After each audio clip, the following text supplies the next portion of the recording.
Welcome back to the deep dive. It's good to be here. I want to start today with a bit of a mental exercise. I want you to picture the phrase public housing.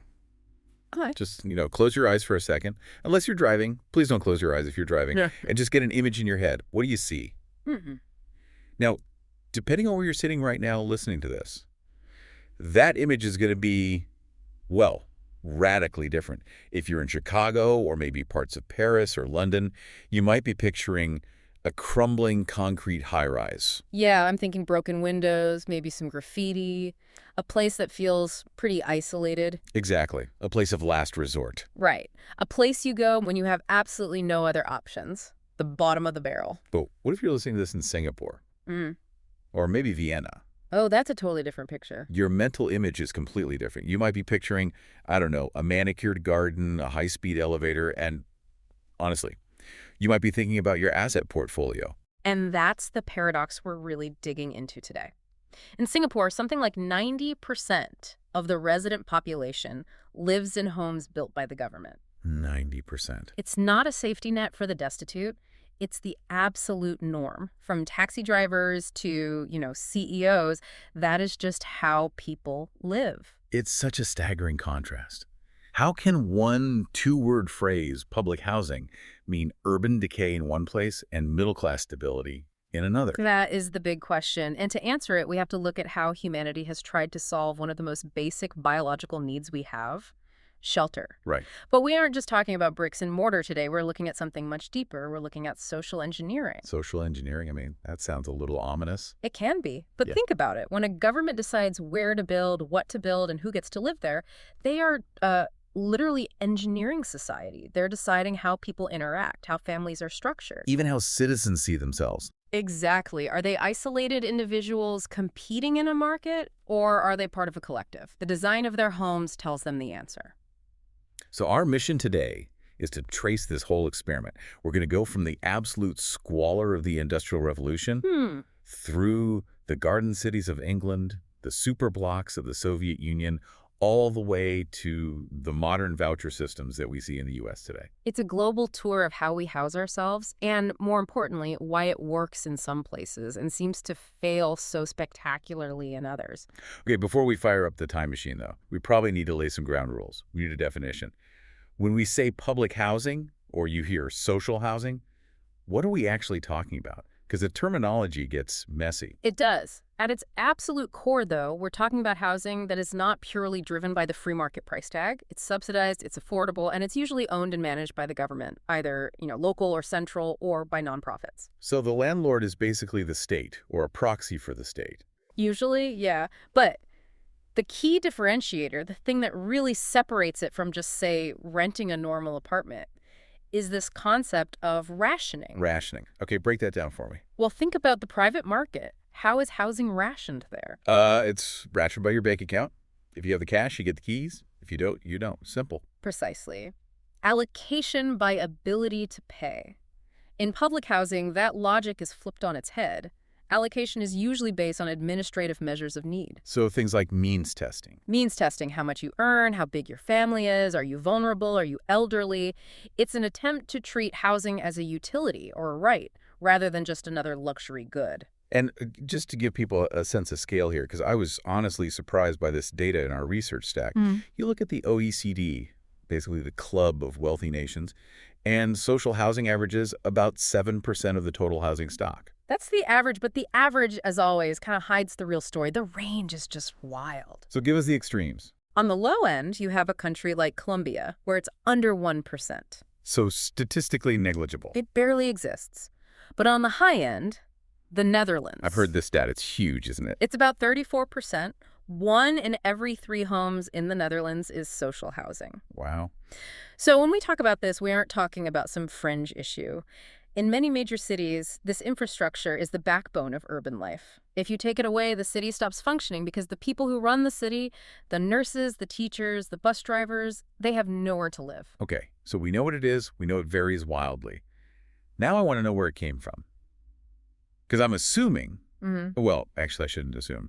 Did medieval kings build public housing? Not exactly, but it's not a strictly modern invention either. For the real origin, we have to make a quick stop in the 16th century. Augsburg, Bavaria.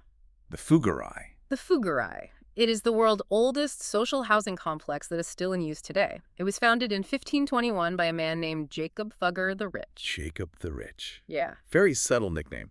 I like it. Well, he earned it. He was a banker and merchant, one of the wealthiest men in history, and he built this beautiful walled enclave for the needy Catholic citizens of Augsburg. Okay, yeah. And here's my favorite detail.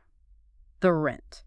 What was the rent in 1521? 1 Rhenish guilder per year. Well, what is the rent today?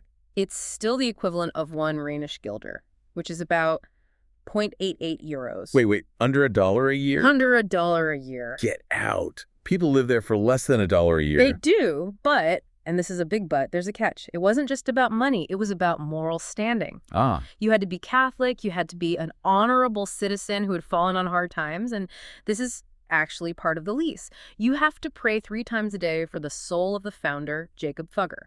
So it's housing, but with a side of mandatory spiritual gratitude. Exactly. And that's a theme that comes back again and again. The deserving poor. The idea that if the rich or the state give you housing, they own a little piece of your behavior, they get to decide if you're worthy. That is a fascinating thread we're definitely going to pull on later. But the Fuggerei was an outlier, right? It wasn't a system.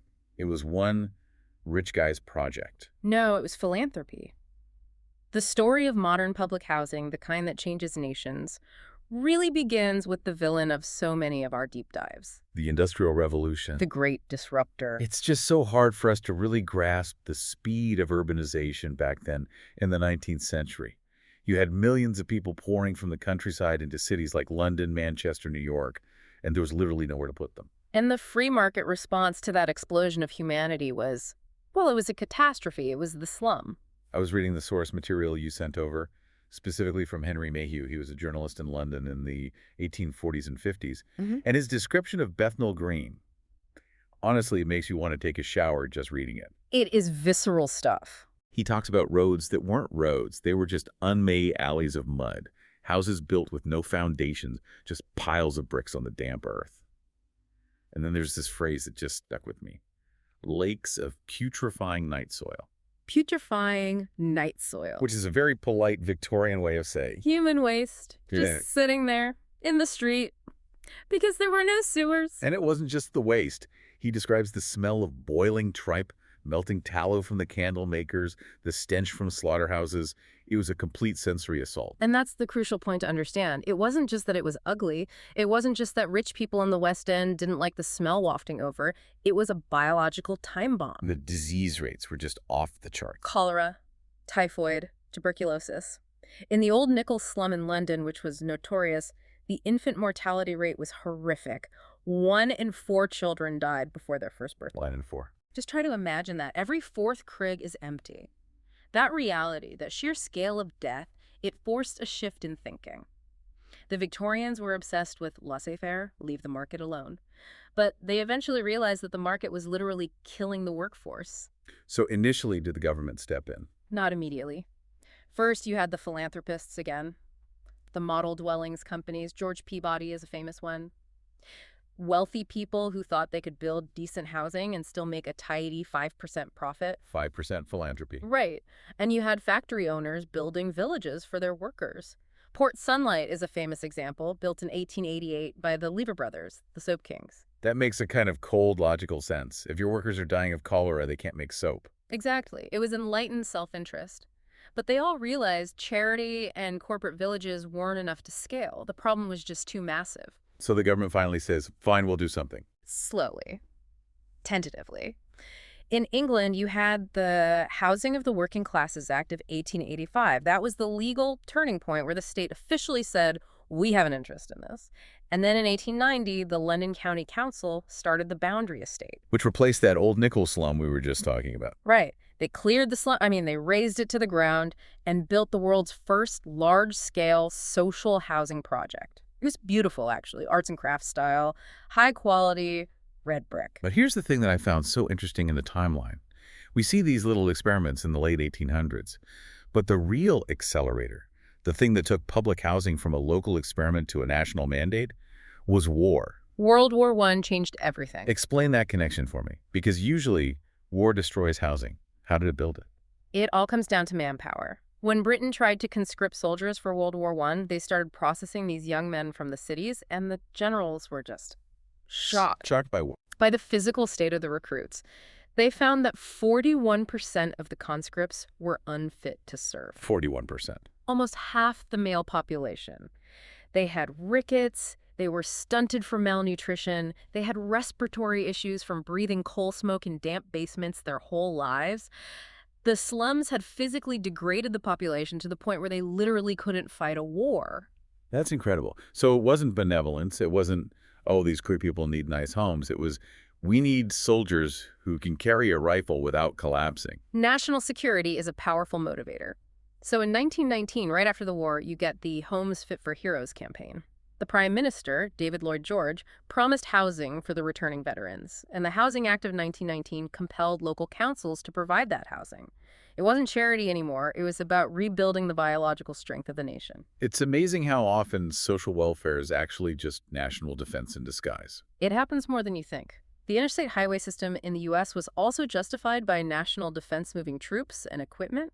Now, while this is all happening in the UK, this big realization that the state must build what's going on in the United States, we usually think of the U.S. as being very late to the party on social welfare. They were a bit later, yeah, and the motivation was slightly different.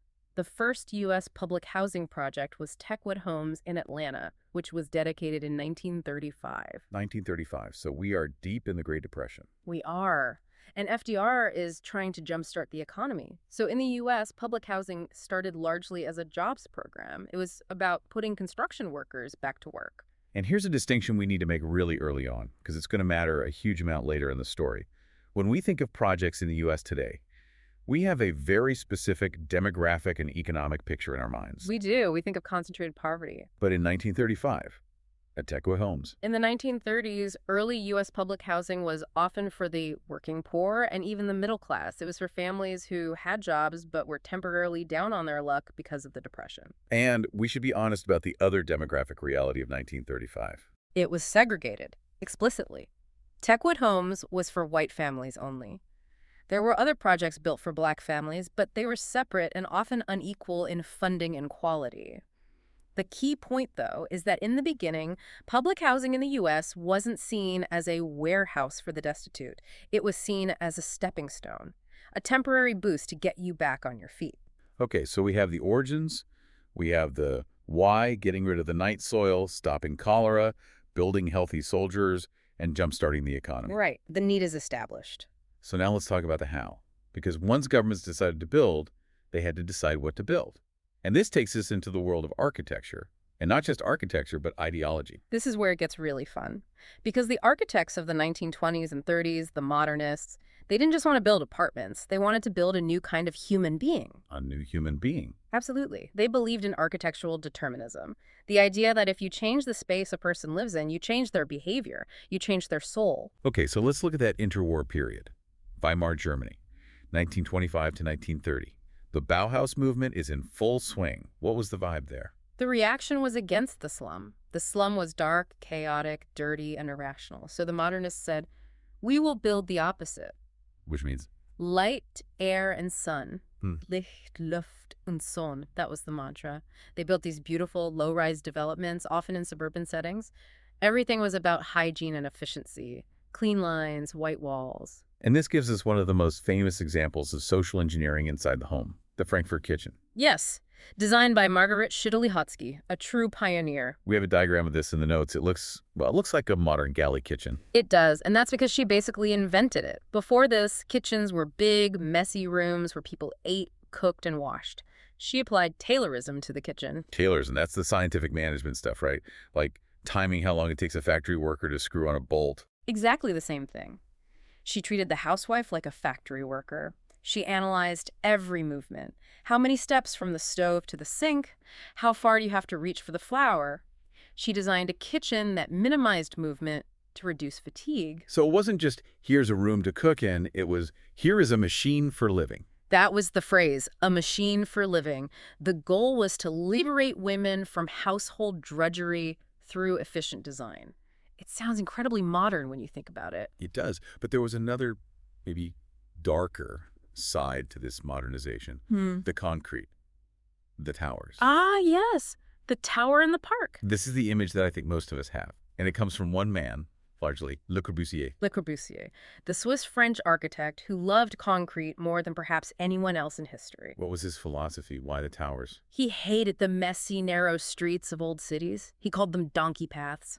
He wanted to bulldoze the center of Paris and build the radiant city. Which was what, exactly? Huge, monolithic towers set in vast expanses of green parkland.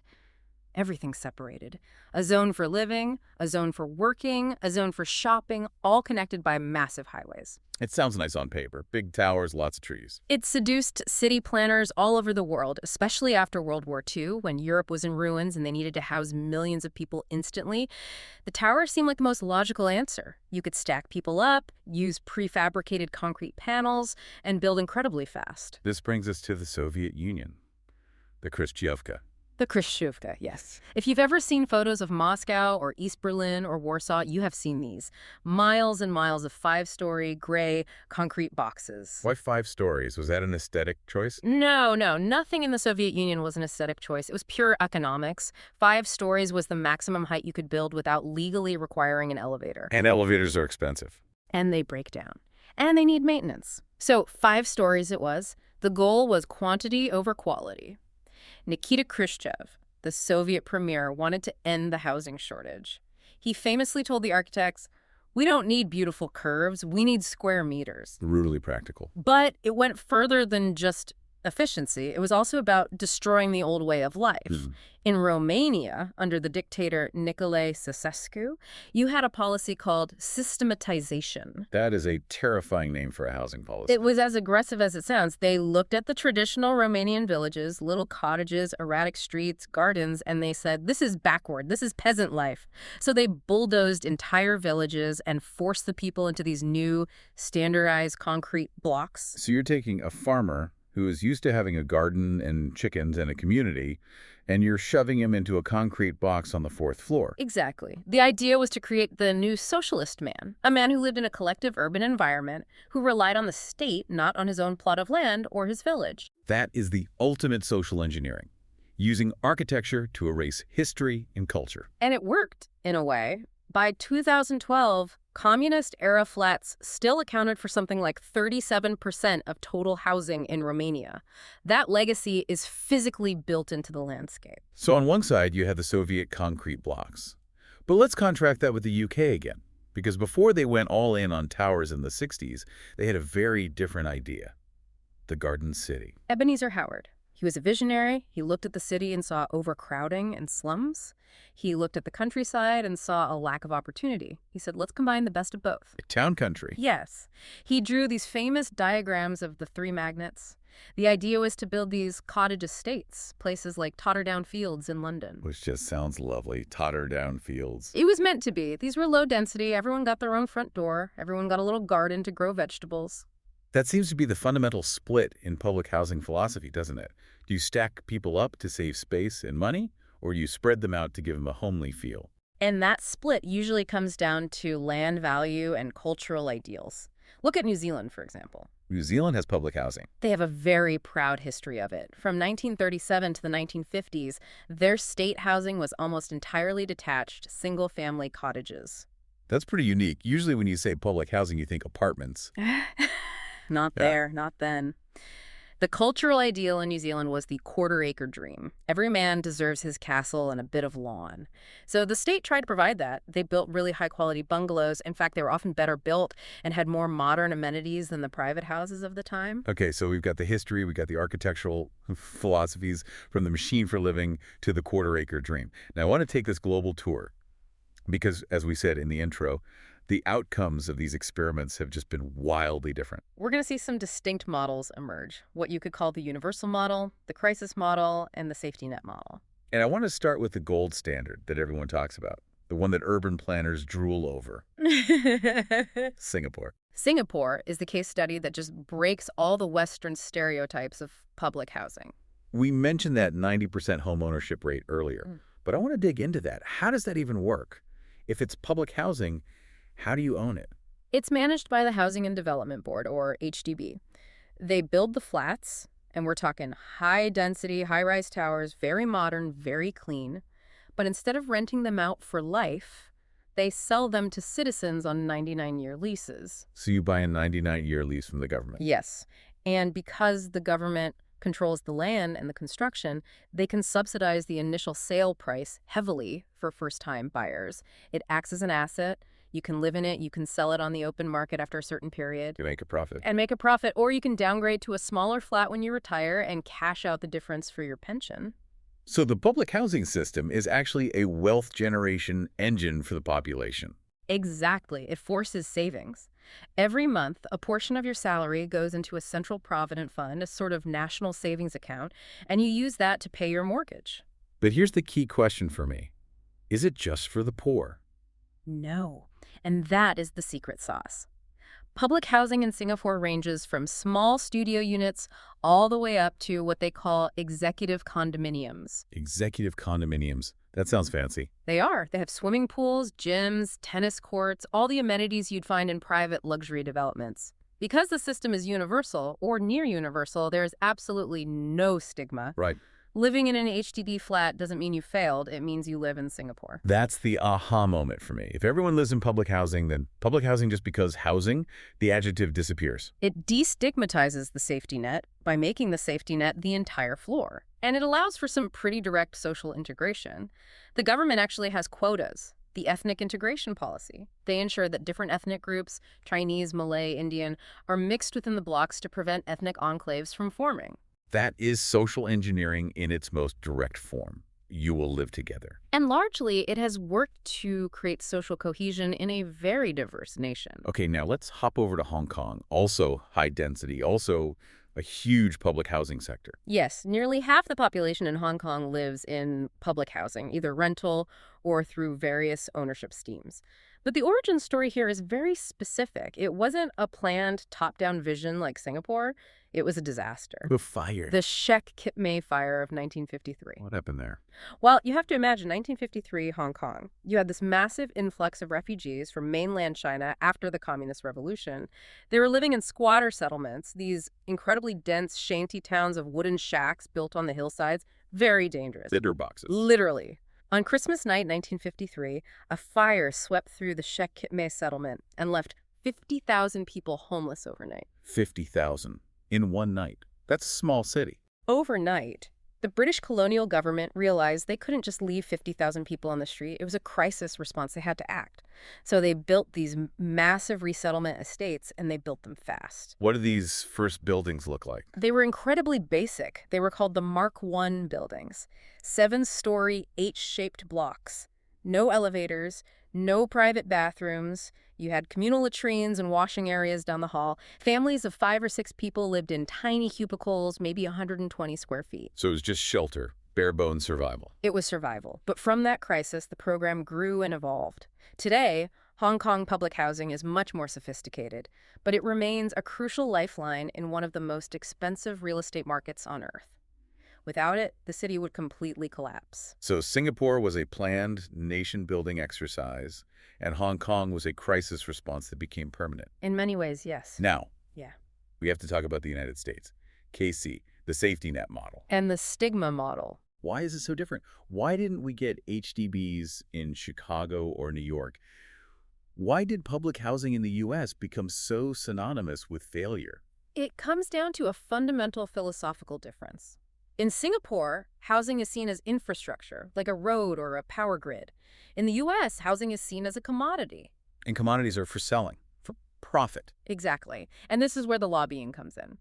We talked about how early U.S. projects were for the working class, but the private real estate builders and lobbyists, the National Association of Real Estate Boards, were terrified of the government competing with them. They didn't want the government building nice houses for the middle class because then who would buy their houses? Precisely. Don't steal our customers.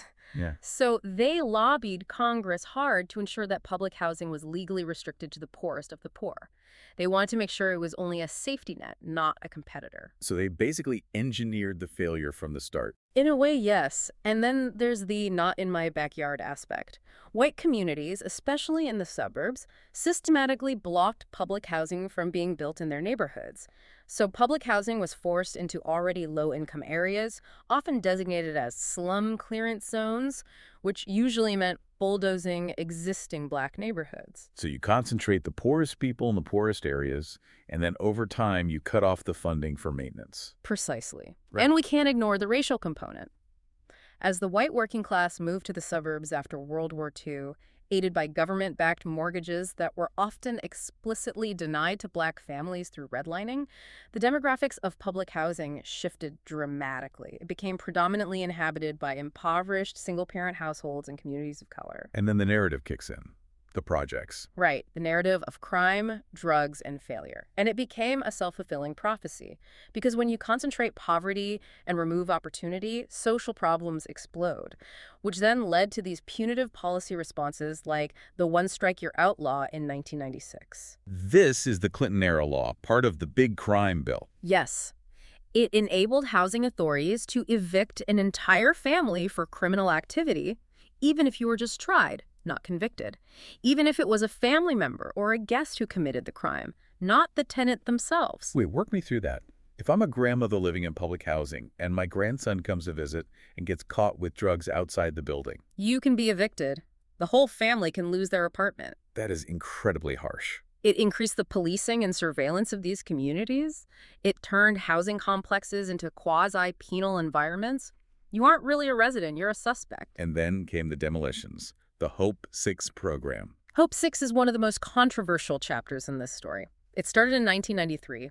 The stated goal was revitalization. Let's tear down these crumbling superblocks like Cabrini Green and build nice, new, mixed-income communities. It sounds good on paper. But there's always a but. The big but was that they repealed the one-for-one replacement rule. Okay, explain that. The rule used to be, if you demolish one public housing unit, you must build one new one to replace it, to keep the total number of affordable units stable.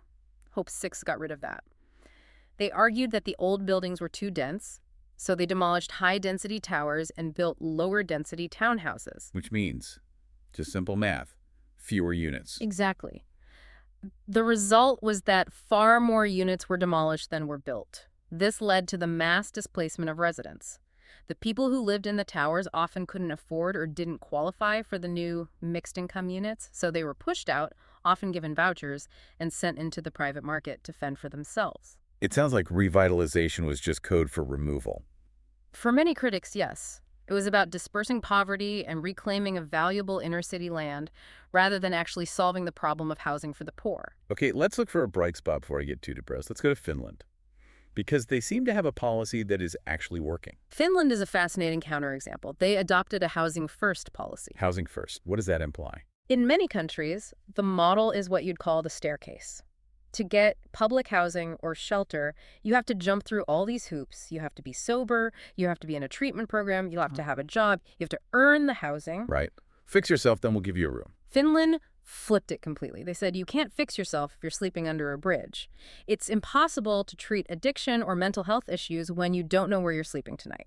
So they give you the key first, no questions asked. The priority is unconditional, permanent housing. You get the key to a small, self-contained apartment, no conditions on sobriety.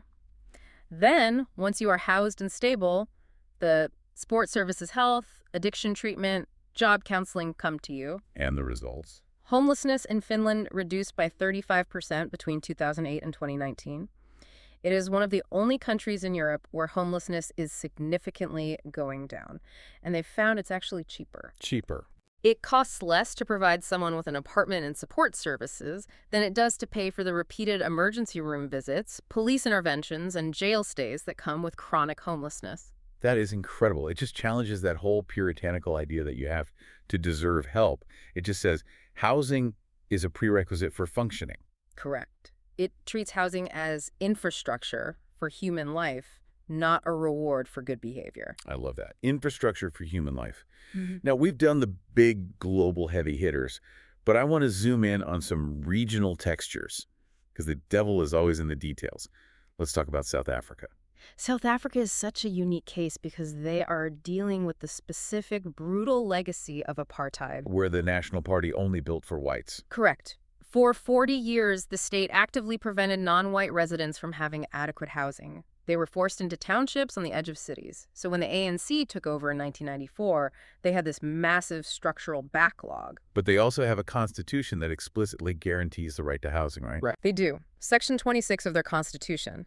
It says everyone has the right to have access to adequate housing. And to their credit, the post-apartheid government launched these huge programs, the RDP, the Reconstruction and Development Program, and later, breaking new ground. I've seen photos of the RDP houses. They're these small, standalone brick houses. They built over 3.5 million of them. It's a huge achievement in terms of raw numbers. 3.5 million. That is massive. It is, but there's always a but. The main criticism has been about location. Location, location, location. Exactly. Land in the city centers, near the jobs, near the businesses, is incredibly expensive. So to build 3.5 million homes cheaply, the government bought cheap land on the periphery, far, far from the city. So you get a house, but you have a 3-hour commute on a crowded minibus taxi to get to work. If you can even afford the fare, Mm. it reinforces the spatial segregation of apartheid, even if the intent is totally different. You own the house, but you're still excluded from the formal economy. But we should also note, South Africa provides free basic services to the poor. Right. The first 6 kiloliters of water and 50 kilowatt hours of electricity per month are free for indigent households. That's a really specific, tangible safety net. It is. It acknowledges that having a house is useless if you can't afford to turn the lights on or have running water. What about Brazil? I feel like I've heard a similar story there with the location problem. Very similar. The program is called Minha Casa Minha Vida, My House, My Life. Launched in 2009. Billions of dollars, millions of homes, but again, heavily criticized for being built in these massive, isolated developments far from city centers with poor infrastructure. It seems like we keep running into this problem. We can build the box, but we can't seem to put the box in the right place. Because the right place is expensive, and unless the government is willing to fight the market for that land like Singapore does, the poor get pushed to the edge. Okay, let's swing back to Europe for a moment. Vienna. You mentioned Red Vienna earlier. This seems to be a cult favorite among urban planners. Oh, urban planners absolutely love Vienna, and for good reason. The Gemeindebau. These are the large residential complexes built by the Social Democratic Party starting in the 1920s. Places like the Karl Marx Hof. Right. Karl Marx Hof is enormous. It's over 1 kilometer long. But what's interesting is that these aren't just projects. They are culturally significant monuments. They have statues, arches, beautiful courtyards. They don't look cheap. No. They were designed to be palaces for the workers. They had kindergartens, laundries, libraries, and clinics built right into the complex. The idea was to elevate the status of the worker, to give them dignity. And because of that quality and history, I assume the stigma is different. There is very little stigma. About 60% of Vienna's population lives in subsidized housing of some kind. Middle-class people live there, doctors, artists. It's just a normal, even desirable place to be. It proves that public housing doesn't have to be ugly or austere. It's a choice. And finally, Japan. We talked about the danchi in the outline. The danchi. These are large clusters of apartment buildings built in the 50s and 60s during Japan's post-war economic boom. What's fascinating here is the cultural shift they enabled. Before the war, Japan was largely multi-generational households. Everyone living with grandma and grandpa in a traditional, often wooden house. Right. The danchi introduced the salaryman lifestyle, the nuclear family, mom, dad, 2 kids, in a modern apartment with a dining kitchen, a gas stove, refrigerator. It literally reshaped the Japanese family structure. And a unique feature I saw in the notes: no key money. Yes. If you've ever tried to rent in Japan, you know about key money. It's a mandatory gift to the landlord, often 2 months' rent that you never get back, plus renewal fees every 2 years. That sounds painful. It is. But the UR, or Urban Renaissance, public housing doesn't charge key money and doesn't charge renewal fees. So for many people, it's a huge financial relief. It sets a standard that keeps the private market in check, to some degree. Okay, so we've done the tour. We've seen the palaces of Vienna and the high-rises of Singapore. But now we have to talk about the shift. Because since the 1970s and 80s, the vibe has changed. We moved from the heroic era of building massive projects to, well, something else entirely. The neoliberal turn. Unpack that for us. What does that mean in terms of housing? Essentially, governments in the West, particularly the US and UK, started saying, maybe the state shouldn't be the landlord. Maybe the market can do this better. They moved away from building public housing to subsidizing private rentals. And this gives us the voucher system in the U.S., Section 8. Correct. It's tenant-based assistance. Yeah. Instead of the government building a tower and putting you in it, they give you a voucher that pays for a chunk of your rent in the private market. And the theory is choice. The theory is you can take that voucher and move anywhere. You can leave the poor neighborhood, move to the suburbs, get your kids into better schools. That's the theory. In reality, it's much more complicated. First, there's a huge supply problem. There are massive wait times for these vouchers. In some cities, the wait list is closed for years. You literally can't even get on the list. And if you're one of the lucky ones who gets one. Then you face landlord acceptance. In many places, landlords simply refuse to accept vouchers. They'll find some other reason to deny your application. Or the vouchers don't cover enough rent to get you into a good neighborhood anyway. So you have a ticket to a better life, but no one will take it. Exactly. So people end up using the vouchers in the same poor neighborhoods they were trying to leave. And many studies have shown that residents actually prefer to stay near their support systems, their families, their churches, which are often in those neighborhoods. So the voucher program often fails to create the social and economic integration it promised. And in the UK, this shift took a different form, the right to buy. This was the Margaret Thatcher-era revolution. The government allowed council tenants to buy their homes at a significant discount. Which, on the surface, sounds like a great deal for the tenant. Hey, you can own this house you've been renting for 50% off. For that generation of tenants, it was the deal of a lifetime. It created a huge wave of working-class homeowners. It was a political masterstroke. It bought a lot of loyalty. But here comes the long-term hangover. The councils were often restricted from using the money they got from the sales to build new social housing. So you sold off the best stock, the nice houses with gardens, and you didn't replace them. So the total stock of affordable housing just shrinks and shrinks. Drastically. And the remaining stock is the stuff no one wanted to buy, the difficult-to-maintain tower blocks. So social housing became even more residualized, more concentrated with the most vulnerable people. And I've heard that many of those homes that were sold off are now back on the rental market. That's the cruel irony. Something like 40% of ex-council flats in London are now owned by private landlords who rent them out at full market rates, often back to the local council who has to pay that market rate to house homeless families. So the state sold the house cheap and now rents it back expensive. That's madness. It's a massive drain on the public purse now. It was a short-term asset transfer that created a huge long-term liability. And we're seeing similar privatization trends in Eastern Europe too, right? Yes. After the fall of communism, countries like Romania privatized everything. Homeownership hit 99.9%. Which sounds like a statistic from a utopia. Everyone owns a home. But it's a trap. Because you have low-income owners living in these aging concrete blocks, those blocks built in the 60s and 70s, that need massive repairs. New roofs, elevators, insulation. And if everyone in the building is low income, nobody can afford to fix the roof. Exactly. The homeowner associations are either dysfunctional or broke. So you have a crumbling infrastructure that no one has the money or the will to fix. It's privatization without the capital to maintain the assets. And then there's the modern phenomenon of gentrification and this idea of social mix. We talked about hopes, but this is happening in Europe too. France is an interesting battleground here. They have a law, the SRU law, that requires towns to have 20%, now raised to 25% in some areas, of social housing to force a social mix. So rich towns are legally required to build housing for poorer people. That's the mandate. Many resist it. They choose to pay fines instead. But the goal is to break up the ghettos. However, in the UK, this drive for mixed developments has led to the infamous poor doors. Oh God, the poor doors. Explain this concept because it sounds like something from a dystopian novel. It happens when a private developer builds a luxury condo, but to get planning permission, the city forces them to include some affordable units in the same building. Okay. Sounds good so far. But the developer doesn't want the affordable tenants mixing with the luxury tenants, so they build a separate entrance, usually around the back near the garbage bins. So you live in the same building, but you can't use the marble lobby. You can't use the lobby, you can't use the concierge, you can't use the gym. Even if the gym is literally on your floor, your key fob won't open the door. It's structural segregation. It's an architectural wall inside the building. It is. It highlights the stigma perfectly. You can live here, but don't pretend you're one of us. And in Vietnam, those old Khu Thap Thale blocks we mentioned earlier, the ones from the communist era. They're becoming dilapidated. And because the land they sit on is now incredibly valuable real estate in booming cities like Hanoi, they're being targeted for demolition.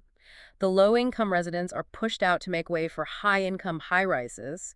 It's the global story of gentrification. The poor hold the land until it becomes valuable, and then they are moved. So we've gone from the fugere, where you pay rent with prayer, to the superblock, from homes for heroes to vouchers, and now to poor doors. It's been quite a journey, hasn't it? So what does this all mean? When we look at this global tour, all these different systems, what's the big takeaway? I think the big takeaway is that public housing is a mirror. It reflects a government's priorities and a society's values. Is housing a commodity to be traded for profit, or is it a human right to be guaranteed?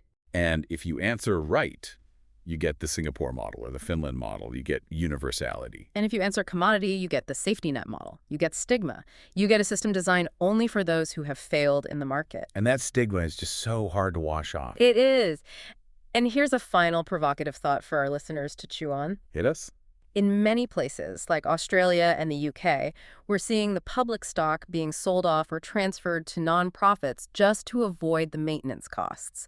The state is trying to exit the game.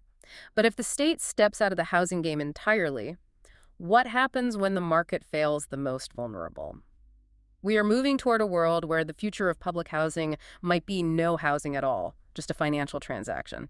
A voucher that bounces. Is the future of public housing just a Venmo payment from the government that isn't enough to cover the rent? That's the danger. If housing becomes purely a financial asset, then those without assets don't just lose a home, they lose their place in the city. They lose their citizenship, in a way. A sobering thought to end on.